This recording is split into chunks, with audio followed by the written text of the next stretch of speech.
Hello everyone. आज हम पढ़ेंगे पार्ट 3 तारों की दुनिया में। खुले आकाश में सूर्यास्त के बाद हमें तारे दिखाई देने लगते हैं।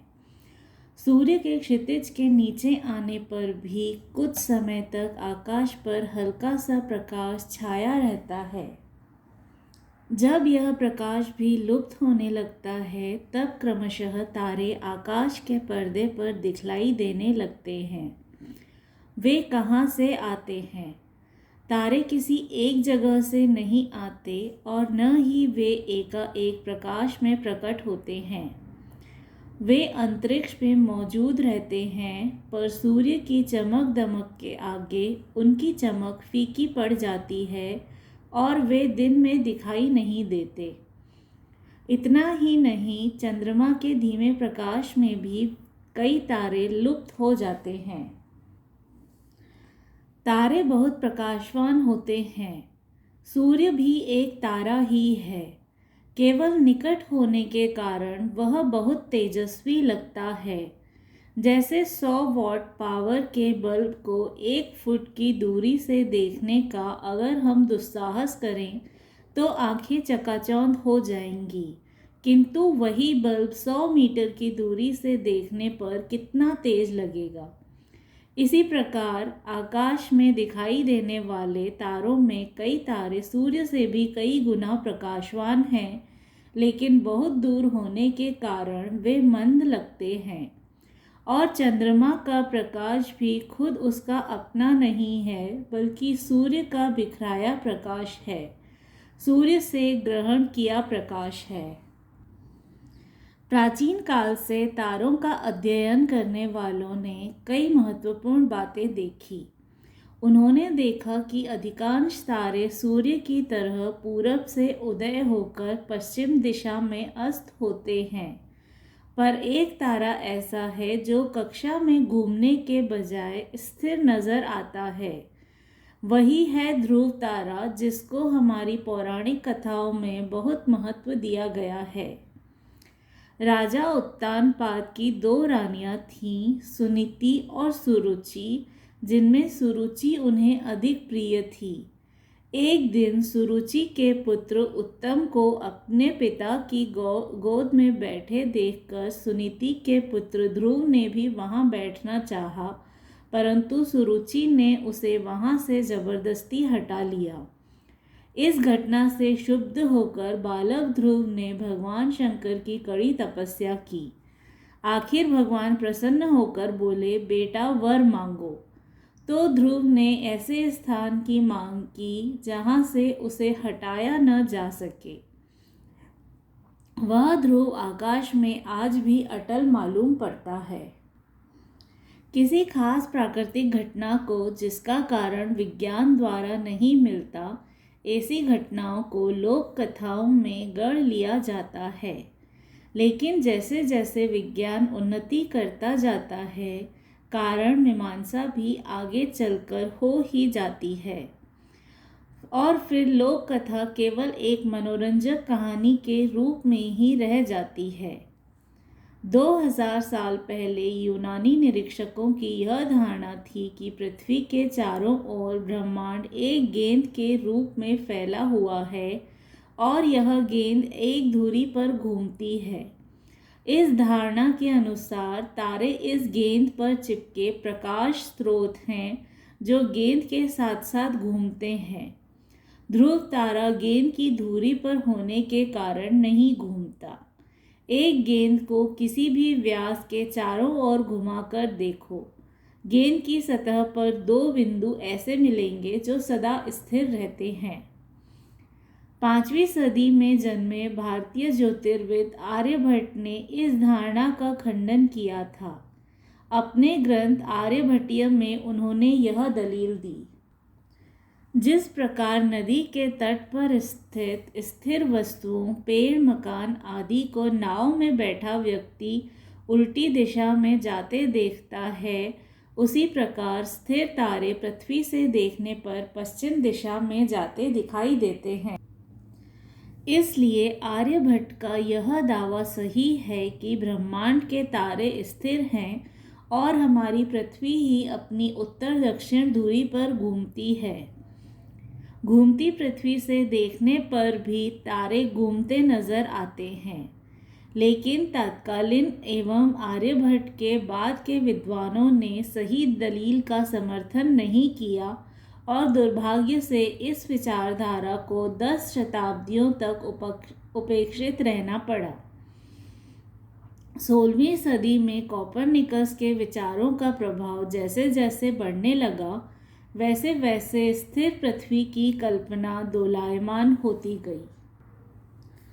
आज हम यह जानते हैं कि पृथ्वी एक लट्टू की तरह अपनी धुरी पर चारों ओर घूमती है और यह धुरी उत्तर दिशा में ध्रुव तारे की ओर है। हाँ, इस लट्टू के उदाहरण में एक और तथ्य भी छिपा है।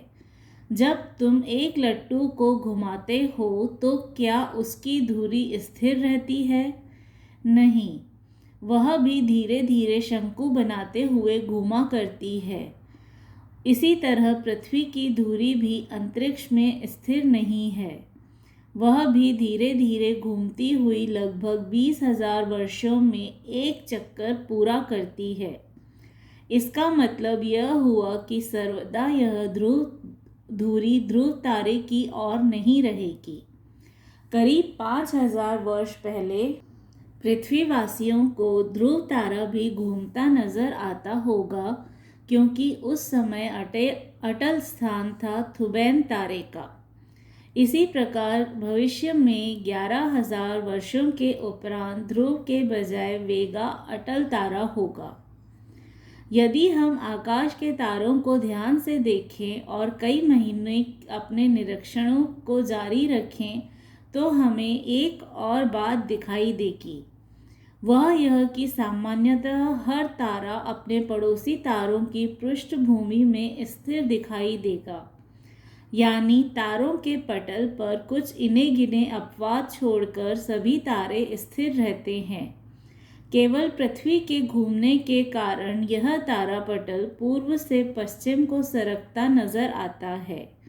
जो इने गिने अपवाद हैं उन्हें ग्रह कहते हैं। यूनानी निरीक्षकों ने ग्रहों को प्लेनेट यानी घुमक्कड़ कहा, क्योंकि उन्हें इनकी गति में अनियमितता दिखाई दी। तारापटल पर या सूर्य की दिशा से तुलना करने पर ग्रह कभी आगे कभी पीछे जाते दिखाई देते हैं। ग्रहों की विचित्र गति को देखकर सामान्य मानव ने यह धारणा बना ली कि इन ग्रहों में कुछ विशेष शक्ति होती है जिसके बल पर वे इधर उधर भटकते हैं। फिर इसी धारणा ने फलित ज्योतिष को प्रोत्साहित किया। यदि ग्रहों में कोई खास शक्ति है तो हो सकता है उसका प्रभाव मानव जीवन पर भी पड़ता हो। इस प्रकार की कल्पना से मानव को लगने लगा कि उसके जीवन का नियंत्रण इन ग्रहों के प्रभाव से होता है। ग्रहों के घूमने की पहली सुलझी 17वीं सदी में, जब योहान केपलर ने ग्रहों के निरीक्षणों का विश्लेषण करके यह सिद्ध किया कि ग्रह मनमाने नहीं भटकते, बल्कि वे नियमित कक्षाओं में सूर्य के चारों ओर घूमते हैं। अपने 3 नियमों द्वारा केपलर ने ग्रहों की गति का पूरा विवरण दिया और उसी सदी में आइजैक न्यूटन ने उन तीनों नियमों का संबंध सूर्य के गुरुत्वाकर्षण से जोड़ा। इस प्रकार अब हम जानते हैं कि ग्रह शक्तिवान एवं स्वेच्छाचारी न होकर सूर्य के गुरुत्वाकर्षण द्वारा नियमित कक्षाओं में घूमते हैं। अतः जिस भ्रामक धारणा ने फलित ज्योतिष को प्रोत्साहित किया उसका अब कोई सबूत नहीं रहा। ग्रह और तारों का फर्क स्पष्ट हो चुका है। हमारे सूर्य और चारों ओर घूमने वाले ग्रह तारों की अपेक्षा हमारे काफ़ी निकट हैं, परंतु तारों की भांति स्वयं प्रकाशित न होने के कारण उन्हें और दूसरे तारों के ग्रहों को देखना मुश्किल है। यह संभव है कि अन्य तारों की भी ग्रहमालाएं हों। ग्रह पास हैं, तारे दूर हैं, लेकिन ये दूरियां हैं कितनी लंबी।